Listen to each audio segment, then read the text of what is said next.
Hello, and welcome to The Excerpt. I'm Dana Taylor. Agriculture currently accounts for about 30% of global greenhouse gas emissions. Climate change is already impacting food production around the world. Many foods we consider essential will simply not be around for our children and grandchildren. Peaches in Georgia, chocolate, coffee, these and many other foods are severely threatened by our warming planet. But it's not all doom and gloom. New tools and technologies hold incredible promise when it comes to not just slowing down climate change, but actually fighting it. Here to help us understand the role of food and agriculture in the global fight against global warming, I'm now joined by culinary entrepreneur Sam Kass, former chef to the Obamas, author and investor. Sam, thanks for joining me. Thanks so much for having me. Let's start with some of the bad news here. I mentioned Georgia peaches, chocolate, coffee. Are these staples of the American diet going away? And how many staples are we talking about here? Can you give us a sense of the scope? The scope is pretty broad. These issues are playing out around the globe, really, and definitely having a huge impact here in the United States. Not everything's going to vanish, of course. You'll see some major disruptions year over year, like Georgia years ago lost 90% of their peach crop due to climate-related weather conditions.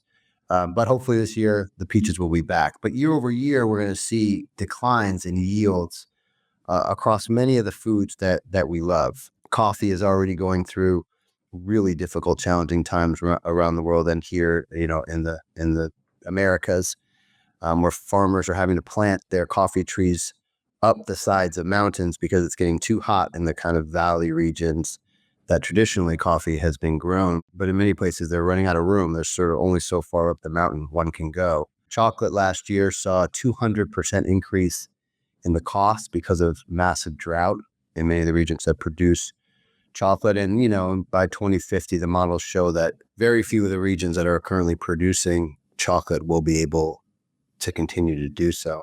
I think the other area that's very important to pay attention to, and as a land mammal, I think where we have biases towards the issues playing out on land, but our oceans are really also bearing the brunt of climate. The oceans are absorbing about a third of the emissions we're putting into the atmosphere.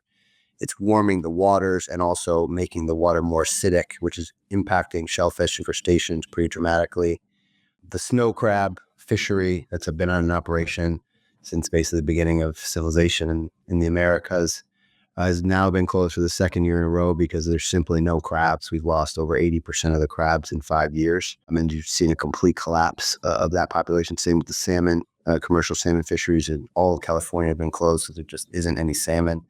So these issues are playing out, I think, faster than models and experts have predicted. And, these are foods that we hold near and dear to our very identities, to our way of life, to our culture, and it's a pretty scary future that we're going to face if we don't dramatically accelerate our ability to decarbonize. Sam, for agricultural producers, why can't they simply migrate production to regions that are now more hospitable to the crops they want to grow? Yeah, well, on some levels, that's already happening. When I was a kid, there was not a single stalk of corn in the Dakotas. None of the Dakotas are major corn growing states. And that's because the plants themselves are migrating as the weather is warming. You also see mass migrations of fish and animals moving north because it's getting too warm where they, their natural habitats have been. So on some levels, that's happening on its own. But tell that to the, Georgia peach farmer whose family has been growing peaches in Georgia for decades, for generations. Yes, can Maryland start growing more peaches, and then Maine start growing peaches, and then somewhere up in Canada start growing? Yes, and that is what's going to happen. But it's going to come at an extraordinary cost. We have, hundreds of billions and trillions of dollars really invested in the way we produce our food in certain regions with pieces of equipment, with whole agricultural systems and cultures that have built up around certain products. They're more than just a food. They're really truly a way of life for these regions and these communities. And, as those trees have to move, one, that's very expensive. You can't just like pick up. The trees can't walk very well, so they're not just going to pick up and move. So there comes just a huge cost to society, both economic and social and cultural. And so you're going to see, I think, the big implications here are just rising food prices, like significant rising food prices. And we've already seen examples of this. A couple of years ago, the oat harvest was down like 40 to 50%. Oat prices were through the roof. Oatly couldn't source enough oats for just their oat milk, let alone the rest of the uses of oats. I can go on and on about these examples. For so many families, millions of American families, and certainly hundreds of millions around the globe, this throws more and more people who are already food insecure into real crisis. And that's when it starts to get pretty scary for those families, but also from a geopolitical and national security standpoint, massive political instability around the world as more and more people simply won't have enough to eat, or at least can't afford to feed themselves the prices, of food in the future. So those issues are quite serious. And we have a lot of work to do to ready ourselves for how to produce food in a far more volatile future. Let's talk about red meat, which is often blamed for its huge contribution to climate change. Some people have said we just need to give it up altogether in order to solve global warming. Are you in that camp too? So I'm a chef, first and foremost, then in policy, policy wonk, and now an investor. So I look at this issue from many different angles. But for me personally, no, I enjoy a good steak as much as anybody. Although there's absolutely no question when you look at the science that we're simply consuming way too much animal protein and certainly way too much beef. It is taking a massive toll on the environment. Anytime you see a rainforest being chopped down, like in the Amazon, for example, that's being chopped down for two reasons. One, to either graze cattle or grow soybeans to feed animals. So it has both a direct emissions from burping, et cetera, from the feed that we're feeding these cows, and then also from deforestation that's being driven by animal agriculture. I think the reality is people are going to eat meat. Given all the outcry, meat consumption is still on the rise, and it's in some parts of the world exploding. I think we need to be pragmatic and ask people to dramatically reduce the amount of meat, both in terms of what they're eating in a single serving. So like gone should be the days where we have just a giant steak as your main meal and just eat it less frequently.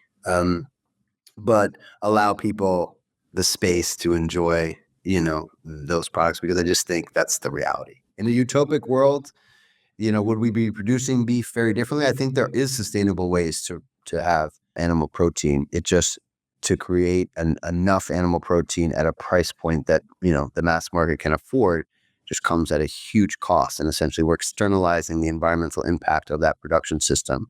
We're pushing that out and we're not paying for that part. And that's why meat is cheap.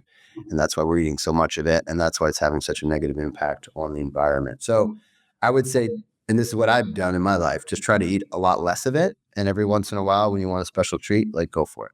Now I want to switch to some of the ways food might actually help solve some of the very problems it's contributing to. Things like deforestation, overuse of water resources, loss of biodiversity. Tell me how this might work. I think there's sort of two buckets here, the work we have to do in the food system. The first is we have to invest heavily in preparing ourselves for producing food in a very different environment and climate. For the last 1,000 years, we've lived in the most stable climate, from a climate perspective, the most stable period in the historical record. And we've just gotten really lucky. Like the weather's been very moderate. We've had endless the water and plenty of soil, and lots of cheap energy. So we've created a food system around that stability and bounty of resource. We're now moving into a future where we have huge constraints on water. We've lost a huge amount of our soil. Energy is going to increasingly become more expensive, and weather and climate is going to be extremely volatile. We're seeing that play out now year over year. And by the way, like as bad as the fires in LA were, and I know so many have been affected personally in my life, this is just the beginning of of our future. And it's very scary to think about. So we have to figure out how to ready our system to deal with the volatility that we're going to face in the future. And we just don't have a system built for that. So that means investing heavily in more resilient genetics, both plants and animals, more diversity in the foods that we're eating. Right now, we're only eating a handful of foods, really. And most of our foods come from about 5 crops. And that is a lot of risk when you're starting to see more extreme weather patterns play out, when you have we have all of our eggs in basically a couple baskets, so to speak.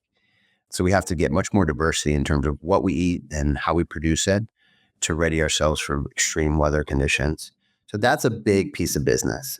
I think the second part, and this is the part that gets me very excited, particularly on the startup land that I spend most of my time on, trying to find companies and technologies that can solve some of these challenges, is that food and agriculture, yes, is one of the biggest drivers of emissions and environmental impact globally, but it also holds the key to so many of the challenges we face. So much of the carbon that's in our atmosphere used to be in our soils, and nature-based solutions broadly, forestry and oceans, hold extraordinary potential to sequester the amount of carbon we need to fundamentally shift the carbon footprint.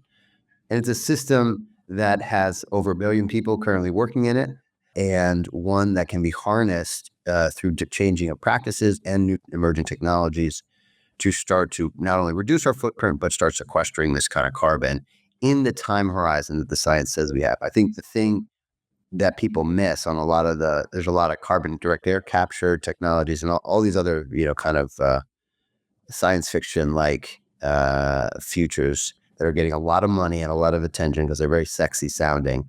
But the cost and scale of these emerging technologies simply aren't anywhere close to make an iota of difference in time. I think it's great that it's happening, and maybe someday in the future, they'll have a big impact on our global footprint. And so I applaud the work, but they're like $1,000 a ton of carbon per ton removed, and it's just not scalable at all. I think the difference that soil has and nature-based solutions has is that it can scale really broadly, and can start bending the footprint right now. And we only have a few years left, frankly, to avoid like really extreme catastrophe. Like the clock is really ticking. We are completely out of time.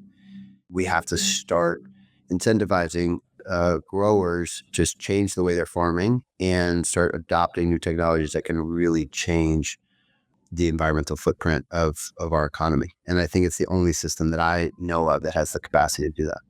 What's one thing that all of our viewers and listeners can do to support sustainable food production? What's a takeaway you want to leave people with? I'd say 2 things. One, I do think to our earlier conversation, we really do need to eat less animal protein, especially the bigger animals like beef and lamb are 2 of the bigger emitters. You get down to chicken, it has a much smaller footprint. So, I'm all for that. So that's one thing we can all do in our daily lives. I think the other thing is choose brands that are making some kind of sustainability claim. Now, there's a lot of nonsense out there. There's definitely plenty of greenwashing, but we all are busy. Like I got 2 young kids, bunch of jobs, plenty of stuff to deal with. We all got a lot going on. And we all do not have the time to start doing the research. This one company who claimed that their whatever was produced sustainably, you try to do the research to figure out whether that's true or not. I understand that that's just too much. But as consumers, we have to send a very strong signal to food companies that we will make purchases based on products that are produced in a more sustainable way. That's the other thing we can all start doing, and it could have a huge impact. Thanks so much for joining me on the Excerpt, Sam. Such a pleasure. Thanks for having me. Thanks for watching. I'm Dana Taylor. I'll see you next time.